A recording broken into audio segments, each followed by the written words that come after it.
Oiê, você que está aí me vendo, me ouvindo, talvez você nunca parou para refletir o tamanho do privilégio que você tem, porque é muito provável que você, se tem um celular, uma televisão, uma internet, também tem a disponibilidade de comida, de alimento em todas as refeições que você precisa fazer durante o dia, né? Pois é, essa é uma realidade de poucos. Se a gente for parar para pensar, muitas pessoas no nosso mundo como um todo ainda vivem o que a gente chama de insegurança alimentar. Eles não sabem se vão ter o suficiente, o necessário para comer, para se alimentar, para cumprir o mínimo necessário para aquele corpo funcionar da forma adequada.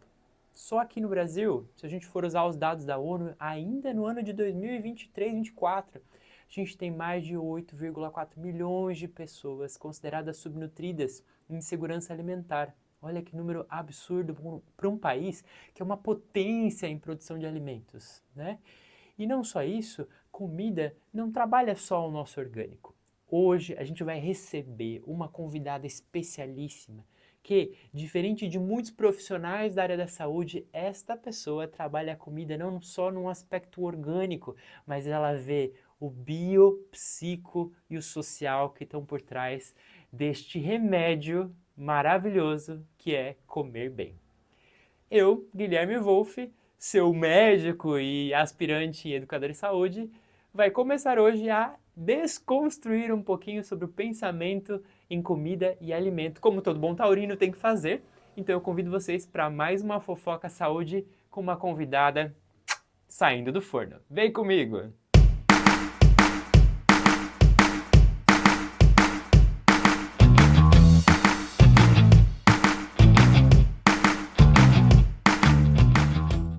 E hoje estamos com uma convidada especialíssima que tem orgulho de ser cozinheira, uma chefe internacional que fez curso técnico em gastronomia pelo IFSC aqui em Santa Catarina, porém uma formação também em muitas escolas pelo Brasil e afora. Estou com a maravilhosa Thalita Kohler, famosa pela edição profissional 4 do MasterChef. E é um prazer ter você aqui conosco, porque hoje nós vamos falar de coisa muito boa, muito importante que eu, taurino suspeito, sou assim, ó, apaixonado por falar, que é Comida. comida! Bem-vinda, Muito obrigada, o Thalita! prazer é meu, estou muito feliz de estar aqui. Tô até nervoso aqui gravando com gente famosa, Até parece, gente! gente.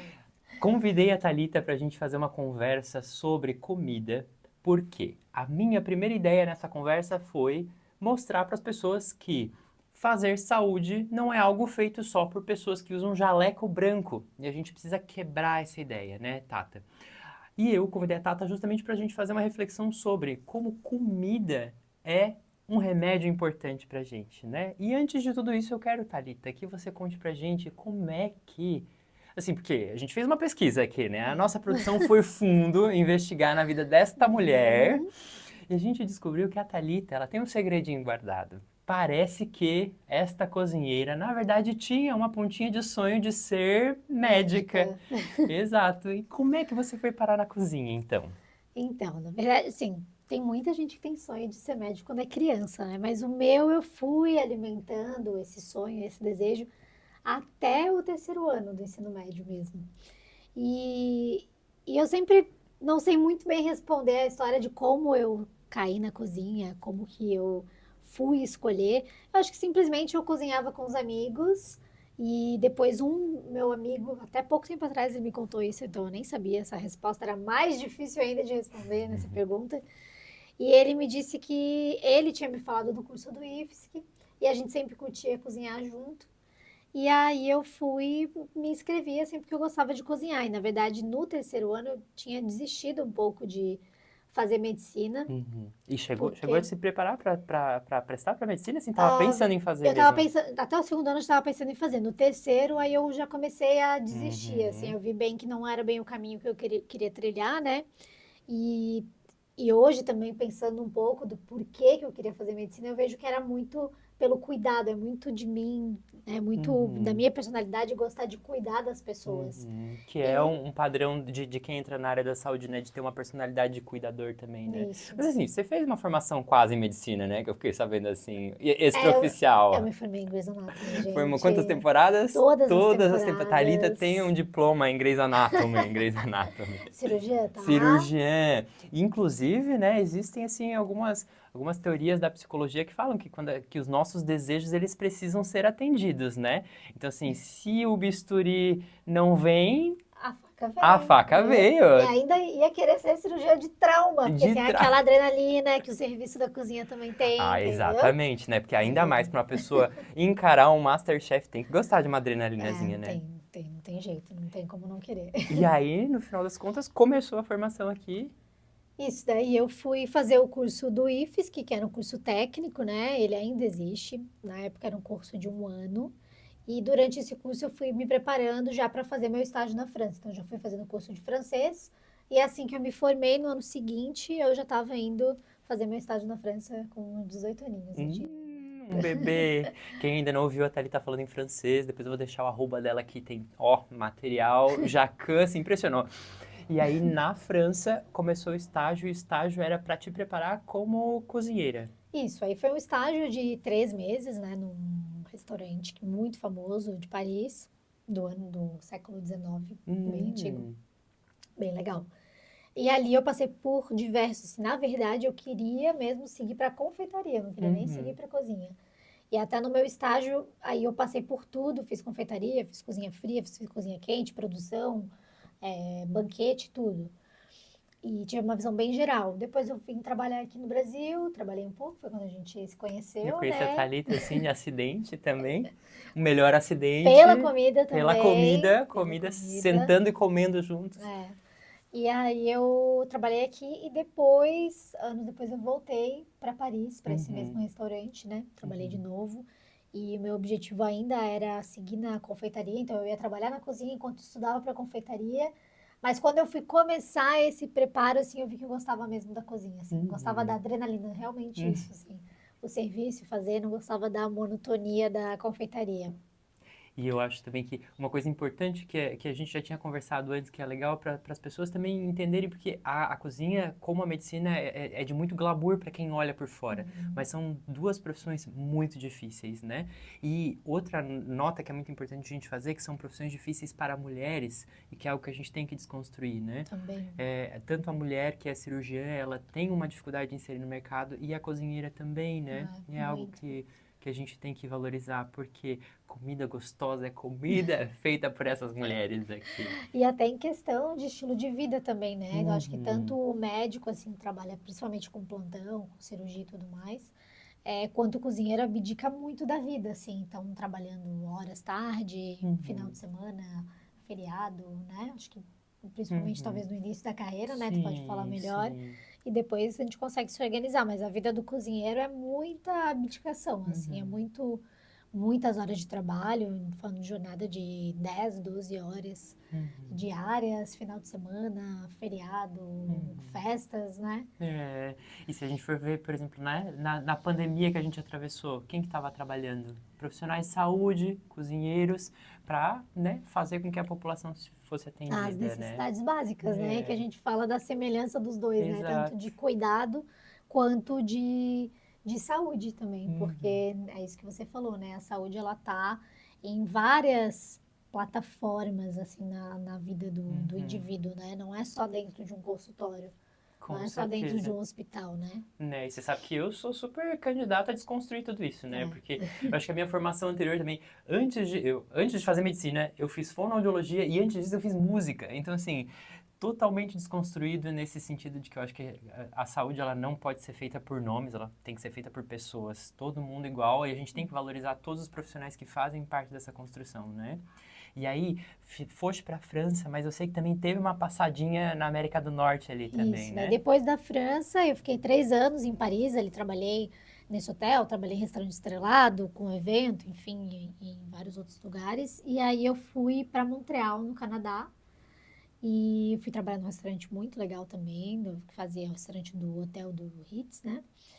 E trabalhei ali, então, até a pandemia. E na pandemia eu vim para o Brasil, estava aqui, fui trabalhando com outras coisas, com conteúdo digital, comecei a trabalhar com Uhum. isso. Mas lá em Montreal já rolou os primeiros vídeos da Thalita, né? Eu lembro que tem Eu uma bomba fazia Alaska. Eu vou ver se eu boto aqui, porque realmente esse vídeo vale a pena. o Baker de Alaska. Exato. Nossa, gente, eu vejo aqueles vídeos, é uma pessoa totalmente diferente, mas Mas eles é são bem legais. tão bom. Eu vou Eu botar gosto. um trechinho aqui, porque aquele vale a pena, é muito bonito. É bem legal. E aí depois veio começar a vida de redes sociais mais nessa fase Dessa Brasil depois, fase do né? Brasil, Aham. ali da pandemia, né?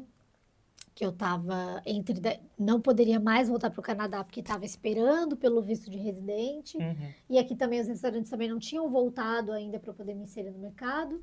E aí teve essa oportunidade do MasterChef e o resto aí é tudo história, né? Eu continuo aqui desde a pandemia.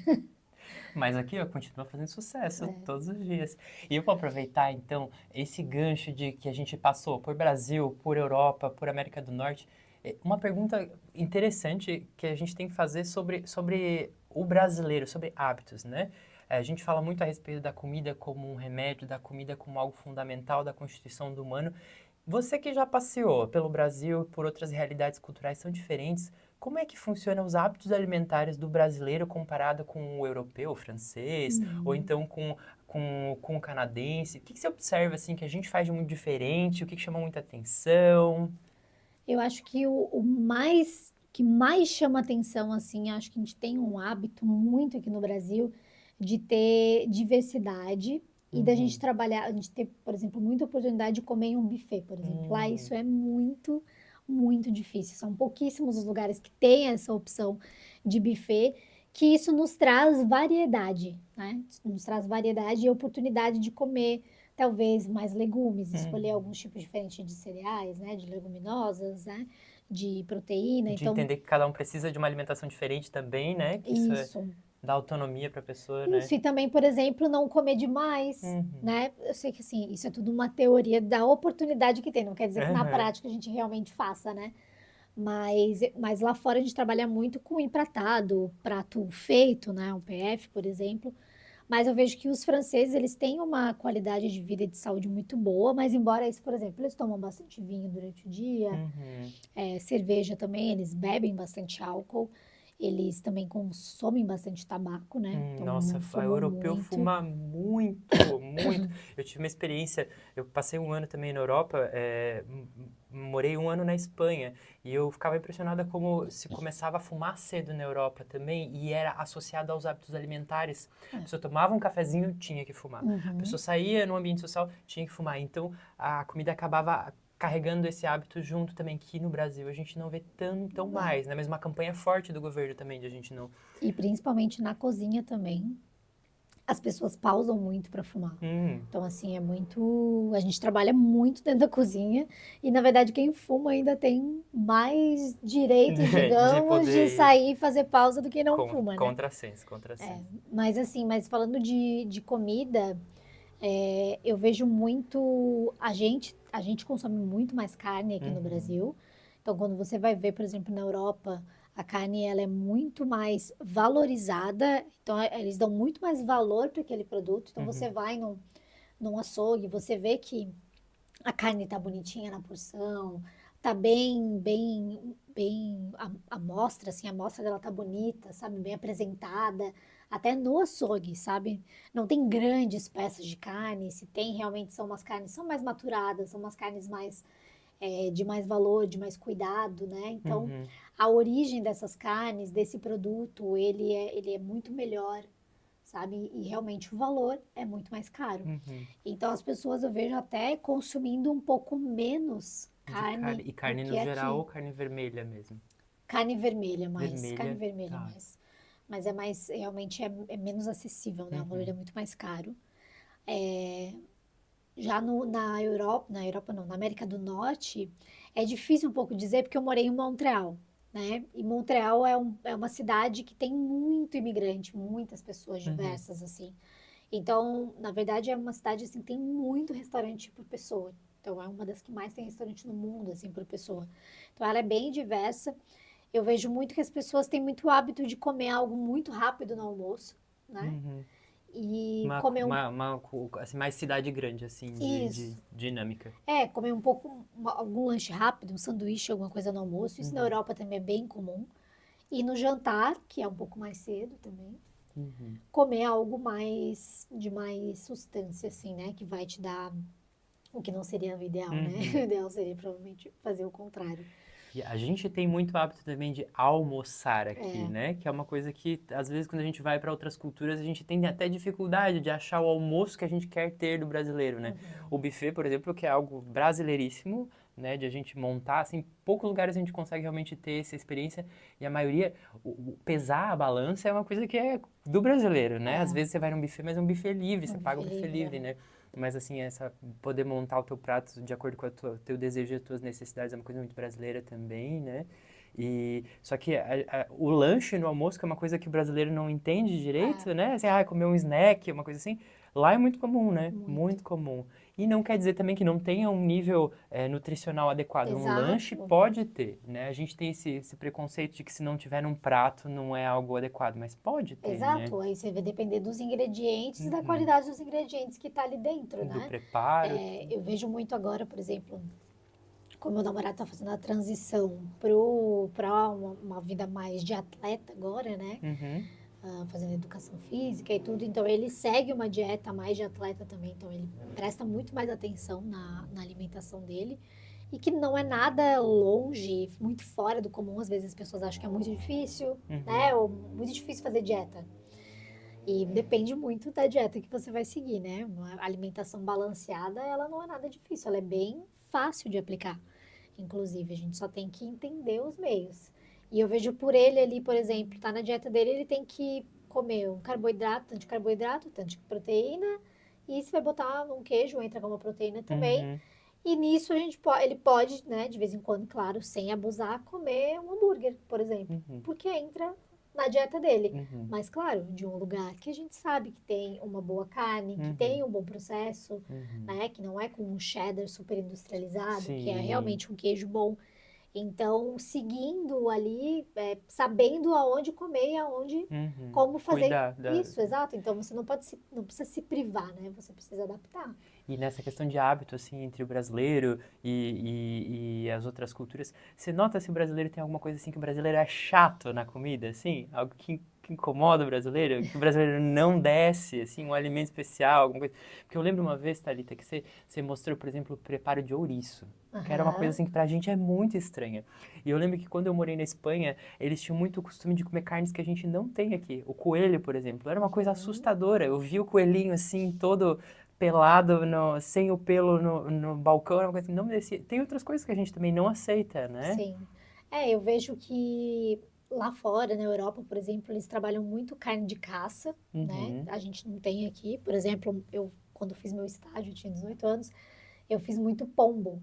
Pombo? Então é algo assim, a gente já remete assim, meu Deus, os pombos aqui da catedral. É claro, não é esse pombo, é um pombo de caça, né?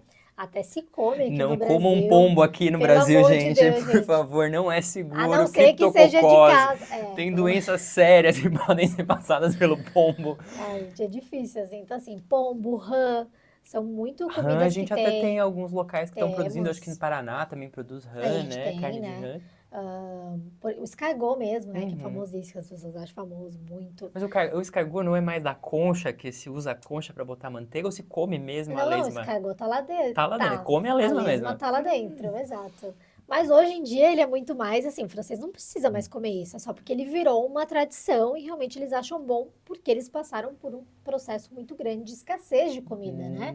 Então eles Entendi. tiveram Ah, que então comer essa é a muitas história. coisas, Ah, eu sim. não sabia disso. Então, o escargot, na verdade, foi assim, quando Foi não o tinha o que comer. escargot, a rã, mas tem Ah, muitos países na Ásia, por exemplo, que comem sapo, água-viva. Então é muito cultural também, né? Aqui no Brasil uhum, a gente tem jacaré para comer, claro que não é todo mundo, né, que uhum, come, mas a gente tem jacaré para comer também. Mas a gente trabalha mais, eu acho, realmente a gente tem uma produção de gado muito forte, né? Então a uhum, gente não precisa uhum. ou não Sim. precisou comer muito desses animais que aqui a gente Uhum. não tem tanto, né? Alce, por exemplo, a gente não tem. E você estava falando dessa questão da escassez, do alimento, do custo. O custo do alimento faz muita diferença do que se alimenta, né? Como que você vê, assim, a questão do dinheiro relacionado ao alimento? E aí a gente entra também um pouquinho na comida industrializada fácil, né? Eu vejo assim, eu tava até vendo esses dias a Raiza Costa falando, ela mora nos Estados Unidos, né? Brasileira, mora nos Estados Unidos há muitos anos.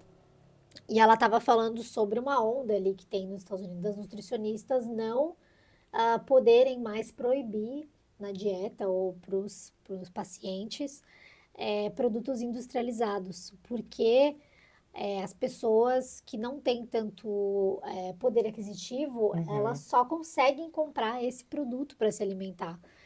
Que é uma coisa E, meio contrassenso, né? É um produto que passa por mais processo ser mais caro do que aquele produto que... exato. Então é assim, mas eu lembro na Europa realmente também, e no Canadá, por exemplo, principalmente no Canadá, que tem pouca produção, né, de alimento, depende muito dos Estados Unidos também.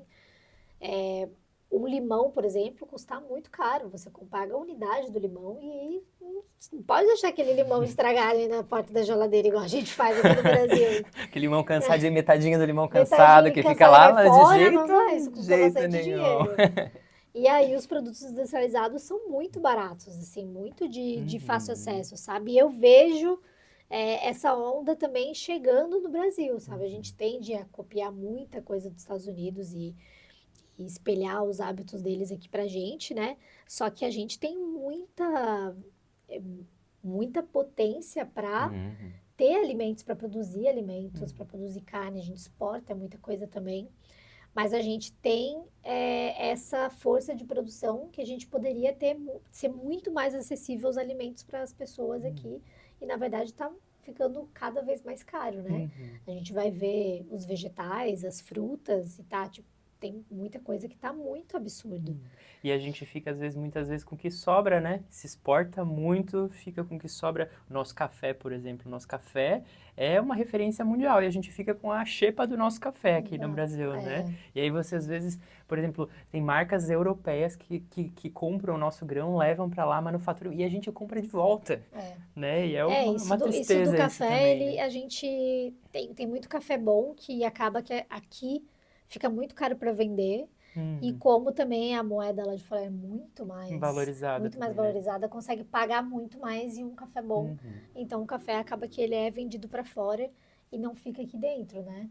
E você estava falando assim dessa potência que a gente tem no Brasil de alimento. A gente realmente é uma das maiores potências de produção de comida do mundo. Quando você olha para a nossa potência, o que você acha assim, ó, temos de bonito para oferecer para o brasileiro para comer, assim? Então, Alimentos que para você são assim, ó, não pode faltar e que fazem a diferença na vida e na saúde da pessoa. a gente tem muita fruta e legumes, sabe? A gente tem muita coisa boa. A única coisa que eu acho que a gente trabalha pouco aqui no Brasil é com sazonalidade. Então a gente Hum. praticamente tem tudo o tempo inteiro. Isso não significa que esteja bom o tempo inteiro, Uhum. né? E é algo que eu vejo, tanto falando para cozinha também, como nutricionalmente. Lá fora, na Europa, no tempo que eu, né, morei lá, a gente esperava muito pela estação. Então você sabia quando vinha a estação, agora vai vir a época da alcachofra. E Uhum. aí você fica empolgado, esperando a época da alcachofra, né? Você vai conseguir uma alcachofra fora de época? Você até vai conseguir, mas você sabe que ela não vai Não estar é tão a boa. alcachofra, a Não, alcachofra. exato. Então, Uhum. até em termos de realmente de nutricionalmente o que ela vai te oferecer Uhum. e também de sabor, né? Que ela vai e de preço. Então, quando chegar a época da alcachofra, ela vai estar muito mais barata e acessível. E aí você vai ver a alcachofra em todos os restaurantes, que todos os chefes vão querer trabalhar com aquilo. Uhum. Então, aqui eu acho que a gente fica um pouquinho amarrado e também isso não trabalha a criatividade das pessoas em casa, Uhum. porque a gente sempre tem as Tudo. mesmas coisas. Uhum. Tudo Ah. e as mesmas coisas no mercado. Uhum. Então, a gente sempre tem a uva que vem agora na caixinha que você nem sabe de onde que ela é. Sim, aquele morango que tá grudado um no outro meio radioativo, assim, O né? morango que tá ali. Aham. O morango ainda até que agora ele trabalha um pouco mais a época, né? Mas É, no assim, antes inverno, era. é. A gente tem até morangos que Aham. estão bem bons, né? Sim. Mas, por exemplo, o mirtilo também a gente consegue ainda ver uma épocazinha dele, ali, de quando tem Uhum. realmente e Estamos quando não produzindo tem. mirtilo no Brasil também, né? No Rio Grande do Sul Estamos. agora. O que eu acho mais, assim, que a gente tem, e você vê a empolgação das pessoas, é quando é bergamota, Então, aqui no pinhão, sul, aqui no pinhão, é sul uma também. comoção pelo pinhão. Sim, e são riquíssimos as oleaginosas como um todo, né? As sementes e Uhum. tal para nossa dieta também, para suprir micronutrientes. Então, assim, eu acho que o que é de bom, que é que a gente tem muita variedade de legumes e frutas, às vezes também é ruim pra gente, porque a gente sempre tem, e nem sempre são todos que estão bons, na verdade, Uhum. não estão bons sempre, né? Porque a gente tem a sazonalidade, então tem a época daquele legume de quando ele vai estar melhor, com valor mais acessível. Só que a gente acaba caindo na mesmice, assim. Então, o que eu vejo das pessoas cozinhando em casa acabam sempre fazendo as mesmas coisas Hum, porque a gente sempre tem aquilo no mercado. sim. E acaba não conseguindo diversificar a alimentação. E falando sobre isso, Thalita, uma vez, ela divulgou uma receita que eu acho maravilhosa, que conseguiu quebrar com um ingrediente que muitas pessoas evitam, que é a couve-flor. Couve-flor porque é meio estranha, porque tem um jeitinho diferente, e ela conseguiu transformar uma couve-flor numa estrela. E eu até vou botar aqui, vamos ver se eu acho um pedacinho dessa receita para colocar aqui também. E isso me despertou muito uma questão do como fazer para trazer para o brasileiro uma comida mais saudável, fazendo com que ele aceite bem. Porque o brasileiro é chato, né? No sentido de o que come, o que não come, restrições alimentares. Qual é o teu segredo, Thalita? Conta pra gente. Qual é o teu recurso? Então, eu acho que isso é muito da minha experiência morando na Europa, de aproveitar o produto, principalmente a cozinha francesa. Eu tava falando com um ex-professor meu agora, que é chefe aqui em Santa Catarina também, ele tava falando muito disso, assim, porque os franceses, eles trabalham muito o produto em si, valorizando aquele ingrediente, sabe? E quando eu falo assim, para as pessoas que é minha cozinha, eu faço uma cozinha francesa, não quer dizer que eu fico sempre fazendo bife bourguignon, Hum, sole meunière, né? Faço esses pratos. Eu acho que eu trouxe a minha base de cozinha francesa, ela é mais isso, de saber valorizar aquele ingrediente e trabalhar o ingrediente de formas diferentes. Então, acho que é isso que fica tão marcante da couve-flor. Porque como que as pessoas comem uma couve-flor normalmente? é a vapor ali e um salzinho. Ou no vapor com sal, ou gratinada, ou Uhum. frita. E aí frita acha maravilhosa, né? Porque na verdade é o gosto dele da Óleo. fritura. Então é assim, são essas formas que as pessoas normalmente sabem comer couve-flor. O brócolis também, mesma coisa. O máximo vai uma massa com brócolis, ou uma pizza com brócolis que inventaram, né? Daqui a pouco Numa tem um época e sushi fez com brócolis daqui a sucesso. pouco aqui, né? Exato. Então, assim, sempre fica na. Não consegue trabalhar mais aquele ingrediente. E aí é isso que eu vejo muito, assim, que ficou muito em mim da cozinha francesa. É Uhum. de poder valorizar os ingredientes e trabalhar eles e explorar o que eles têm de melhor. Então, quando a gente tem sempre as mesmas coisas, a gente tende a fazer sempre as Os mesmas mesmos coisas. preparos E os também, mesmos né? preparos. E não Uhum. pensar assim, nossa, agora é época de alcachofra, agora é época do cogumelo tal. Como eu posso fazer? Você não vai ficar fazendo ele sempre a vapor. Você um dia vai fazer o cogumelo salteado, um dia você vai fazer um risoto de cogumelo, um dia você vai fazer a massa, um dia você vai fazer um purê, um creme. Então aí você vai utilizando da sua criatividade e fazendo preparos diferentes. A gente que tá aqui no sul, ó, vamos pegar esse pinhão, vamos começar a criar sobre o pinhão. Acho que Começar. nem tem mais, né? Não, agora Acho já que tá já quase até saindo, acabou, mas vamos assim. descobrir qual é a própria. Vamos trabalhar a sazonalidade e ser criativo Isso, em cima desses exato. alimentos. E agora, eu vou puxar, aproveitar então que a gente estava falando muito da questão do comportamento alimentar e vou conversar sobre uma coisa muito importante que é o alimento, não só como algo necessário para o orgânico, né? Mas o evento que é comer, sobre a relação que a gente tem com o alimento e como o alimento aproxima as pessoas também, né? Como isso é importante. Muita gente fala de cozinha afetiva também, né? O que representa esse simbolismo do alimento para ti, na hora que tu estás preparando e na hora que tu estás servindo o alimento, esse evento todo? Conta um pouquinho. Então, a comida faz parte da nossa vida de muitas maneiras, né?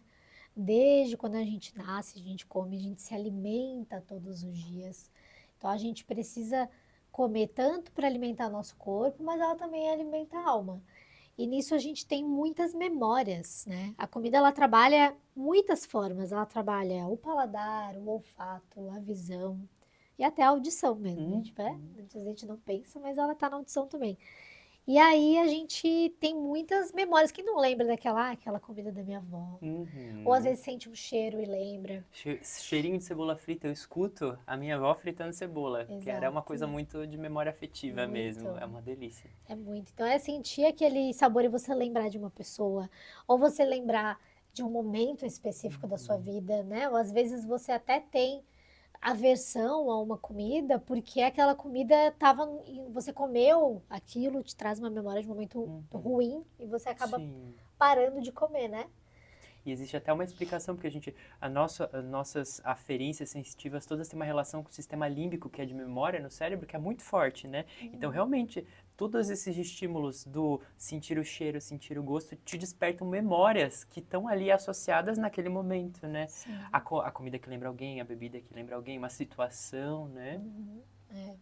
É muito isso. Então, quando a gente pensa assim, quando eu penso, vou fazer um prato, vou fazer uma receita, claro, eu quero que ela seja gostosa, mas além disso, eu às vezes penso também nutricionalmente, né? Se eu tô fazendo um cardápio para um restaurante, claro, eu também vou pensar nutricionalmente no que aquilo vai entregar Uhum. pro meu cliente, né? Para as pessoas.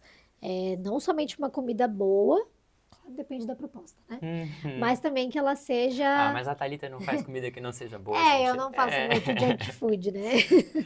Ah, mas até o Então, junk food deve ser bom também. é verdade, com certeza. Mas então sempre penso trabalhar os ingredientes de qualidade para a pessoa ter uma refeição final que mesmo que seja um bacon, que seja algo que ela vai comer, não tenha sal em excesso, Uhum. conservantes em excesso, e, e muito pensando na experiência também. E mesmo em casa, assim, eu acho que as pessoas agora que eu trabalho muito mais com internet, né? Às vezes eu posto meu café da manhã e aí as pessoas veem, nossa, o que que tem aí no teu café? Eu falo assim, cara, tem morango, pêssego e granola, sabe? Tipo, literalmente o que dá pra ver que tem, sei lá, morango, pêssego, uma granola. Só que eu coloquei tudo tão bonito no prato que eu acho que as pessoas acham que é algo espetacular. Uhum. E na verdade é só um cuidado que eu fiz. É, porque se come com os olhos também, né? Isso é Isso, importante para você também nutrir outras partes do corpo que a gente deixa de lado na hora que está se alimentando. Eu acho que um comportamento social da nossa sociedade moderna agora é a aceleração, né? Então, assim, uhum, sentar e comer com calma é uma coisa rara, um evento. A isso. gente usa de desculpa ver um amigo para comer com mais calma às vezes, né? Mas assim, também comer com os olhos é muito importante. Até mesmo assim, a criança que começa a desenvolver o neuropsicomotor tem que experienciar, olhar, sentir, e a gente perde muito isso, Tocar, né? né? E a gente perde prazer na hora de comer, que é muito triste, porque é um Uhum. grande prazer, né? Se alimentar é um grande prazer. Isso, foi É. aquilo que eu tava falando antes da dieta, né? Por que que é tão difícil para algumas pessoas fazerem dieta e se manter? Porque quando elas começam a fazer dieta, elas começam a reproduzir Uhum. peso, né? Proteína, sabe? Proteína é carboidrato. Mas ela para pensar como ela pode transformar aquilo numa refeição legal, Uhum. né? E eu acho também, às vezes, que até os nutricionistas, eles pecam um pouco nessa parte, porque fica muito amarrado. Eu vejo muitos amigos, assim, que fazem dieta e me apresentam e fico... É sempre assim, patinho, tilápia e... Mas assim, mas por que só a tilápia? Por que não poderia ser um outro peixe, diminuir aqui? E o nutricionista mesmo explicar, olha, Uhum. você pode comer um outro corte de carne, só que ele tem mais gordura, então daí tu diminui um Uhum. pouco a gordura aqui. Realmente, educar aquela pessoa. Que é um mundo de possibilidades. Vamos botar os nutricionistas para conversar com os É, cozinheiros aqui. Já vou fazer um toque aqui. Já pode vamos fazer. puxar o microfone a mais aqui, então. Pode fazer. Isso foi um projeto que eu quase, Legal, quase fiz, legal. quase fiz. Sim, sim. Mas é porque eu acho que é isso, você fica só pensando no objetivo, que é emagrecer ou ganhar massa. Você pensa no seu objetivo, mas você não pensa no caminho. Que você tá se alimentando todo dia daquela comida, ela não é só nutrição. Ela também trabalha com, Cognição, memória. com o seu prazer na comida, ela é muito um prazer. Por que que tem muita coisa também de comida que fala de porn food, que fala que Uhum, meio erotizado comida? Porque a comida, ela nos gera um prazer, uhum. né? Ela também gera, assim, um conforto. Ai, nossa, o chocolate agora era tudo que eu precisava comer. Então você também gera, tipo, eu tô uma semana agora sem açúcar. Olha só. Hoje é o dia que eu poderia comer açúcar. Então, Hoje a gente de vai novo. fazer, vamos comer um açúcar depois, mas assim, moderado. Mas e é muito interessante porque assim, antes, quando eu trabalhava com fonoaudiologia, a gente tinha uma área de especialização que é a disfagia, que a gente atendia muitas pessoas com problema de deglutição. Então assim, por exemplo, uma pessoa com uma doença neurológica que perdia o controle do engolir, né, do deglutir, ou então as pessoas que às vezes tinham câncer, faziam uma reconstrução do trato gastrointestinal, não conseguiam comer, e a gente percebia como que essas pessoas elas eram isoladas da sociedade por elas não conseguirem comer, porque comer também faz parte do nosso social, né? Então a pessoa que não consegue engolir bem, ela engasga. Não se leva alguém que engasga para um restaurante. Só que vocês já pararam para pensar como os restaurantes fazem parte do nosso convívio social, da nossa construção?